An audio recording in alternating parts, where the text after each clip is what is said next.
السلام عليكم خوتي خواتاتي، جيتكم في هذا الفيديو. قبل ما نبدا بارطاجي هذا الفيديو حتى هو فيه معلومات مهمه، فيهم جوج ديال المشاكل الكبار اللي كيلقاوهم الناس اللي كيمشيو يتسجلوا في السجل الوطني للسكان، واللي بزاف ديال الناس سولوني عليه. وهذا السؤال هذا تكرر بزاف ديال المرات في الصفحه ديالي، وقلت الناس غتسمحوا لي بين ما نتاكد من المعلومه الصحيحه 100%، وديك الساعات غادي نبارطاجيها معكم. السؤال الاولاني والمشكل الكبير اللي كيلقاوه الناس هما الناس اللي عندهم البطاقه الوطنيه على مدينه واحده اخرى، وهما كيخدموا في مدينه واحده اخرى. كمثال، واحد الشخص عنده البطاقه الوطنيه على تاونات وهو خدام في طنجه، كيفاش غادي يدير؟ شنو الحل باش انه يتسجل؟ واش خاصو يمشي حتى لتاونات باش انه يتسجل، ولا يتسجل غير البلاصه اللي كاين فيها؟ الجواب هو انه غادي يمشي للمقاطعه فين كاين دواء هو حاليا. كمثال، ساكن في طنجه، هو عنده البطاقه الوطنيه على تاونات ولكن ساكن في طنجه، غتمشي للمقاطعه اللي قريبه ليك وغدي معك فوتوكوبي ديال لاكارت ناسيونال ديالك، وتكتب العنوان ديال الدار اللي ساكن فيه حاليا، وكديها للمقدم، والمقدم هو اللي كيسني لك في هذيك البطاقه، وكتمشي كتسجل، يعني كتسجل في المقاطعه اللي محسوبه عليك. هذا بالنسبه للسؤال الاولاني. السؤال الثاني والمشكل الثاني اللي كيعانيو منه بزاف ديال الناس، كيمشيو للمقاطعه ولا الجامعه اللي قريبه ليهم وكيتسجلوا، وفي المقاطعه كتعطيهم الرقم ديال الهاتف ديالك باش كيتوصل بواحد الكود. هذاك الكود به كتجبد ديك الرمز الموحد ديالك او لا الرقم الموحد ديالك. ملي كتمشي وكتعطيهم الرقم ما كتوصلش انت بديك الرمز في التليفون ديالك، ما تيوصلكش ديك الميساج فيه هذاك الرمز اللي كتقلب عليه واللي انت محتاجه. وشحال من واحد قال لي مشيت مع الجار ديالي ولا مع الجاره ديالي وتقيدنا في نفس النهار وفي نفس الوقت وهي وصلها الكود وانا ما وصلنيش الكود. في هذه اللحظه هذه غادي نقول لك واحد الحاجه مهمه، الله يجازيكم بخير. اي واحد مشى يتسجل، الرقم ديال التليفون اللي عطيتيهم رقم يكون خدام، ماشي يعطيهم شي رقم اللي ما يكونش خدام. الرقم اللي خاص يكون فيه الكونطرا، حيت شحال واحد الله يستر تيتسرق ليه التليفون ديالو ولا شي حاجه، يمشي يرجع ديك الرقم ما تيرجعوش ليه، وتيصدق واحد وخاصو اجراءات وحده اخرى باش يبدل ديك الرقم، وتيولي طالع هابط حتى تيندم علاش كاع عطا ديك الرقم. داكشي علاش دير الرقم اللي انت متاكد منه. ما عندكش الرقم ديالك، عطيهم الرقم ديال ولدك ولا الرقم ديال بنتك ولا الرقم ديال شي واحد اللي انت تايق فيه باش يتوصل بهذاك الكود، باش انك تمكن باش تاخذ الرمز ديالك. في هذه الحاله الا شي واحد مشى تسجل ومتاكد ان الرقم اللي عطاهم صحيح ولكن هو ما توصلش بالكود، في هذه الحاله عندك ثلاثه ديال الحلول. الحل الاولاني، الا كنتي كتعرف انك تخدم في الانترنت وتبحث وتسجل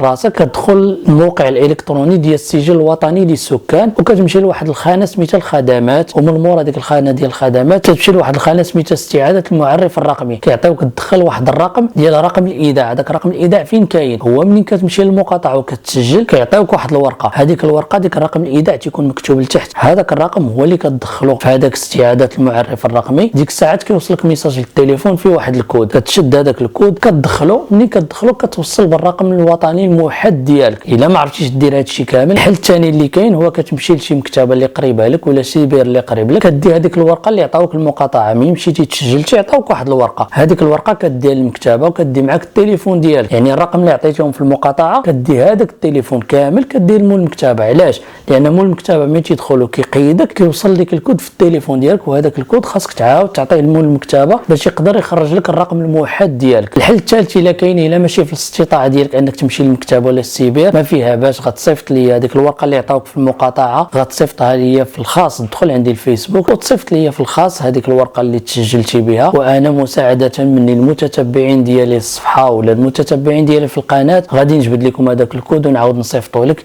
المهم ما عليك الا تصور هذيك الورقه اللي عطاوك في المقاطعه وتصيفطها لي في الخاص، مرحبا ما كاين حتى شي مشكل. السؤال الثالث اللي كيسولوني عليه الناس هو شي وحدين تيكون تسالى لهم الرميد، تيقول لي واش ممكن انني نجدد الرميد ديالي؟ كاين اللي تيقول لي البطاقه ديال الرميد راه ما بقاتش كتخرج. لا سيدي، سولت على هذه المعلومات انا بدوري، سولني شي واحد في التعليق وقلت لي انا ما متاكدش، ولقيت شي واحد جاوبو قال لي اخويا راه ما بقاوش يخرجوا البطاقه ديال الرميد، راه ما بقاتش كتخرج، راه توقفات. منين سولت هذا الصباح واحد السيد من مصادر موثوقه قال لي بان البطاقه ديال الرميد مازال يمكن لك تدفع لها، يعني لا سالات لك الصلاحيه ديالها يمكن لك تعاود تجددها. وكيف قلت كمعلومه راه ما عندهاش علاقه بالتسجيل. عندك الرميد ولا ما عندكش الرميد راك غادي تمشي تسجل، ومن حقك تسجل في السجل الوطني للسكان، ومن حقك تسجل في السجل الاجتماعي اللي غيكون من هنا لقدام. داكشي علاش غنقول لكم الله يجازيكم بخير، بارطاجيو هذا الفيديو، بارطاجيو هذا الفيديو باش يوصل للناس بزاف. بغينا الناس بزاف يستافدوا من هذه المعلومه، راه ما فيها حتى شي حاجه الا مشيتي بارطاجيتي هذا الفيديو في الصفحه ديالك. كيف استفدتي انت غادي تفيد ناس واحد اخرين، والدال على الخير كفاعله. دمتم في رعايه الله وحفظه،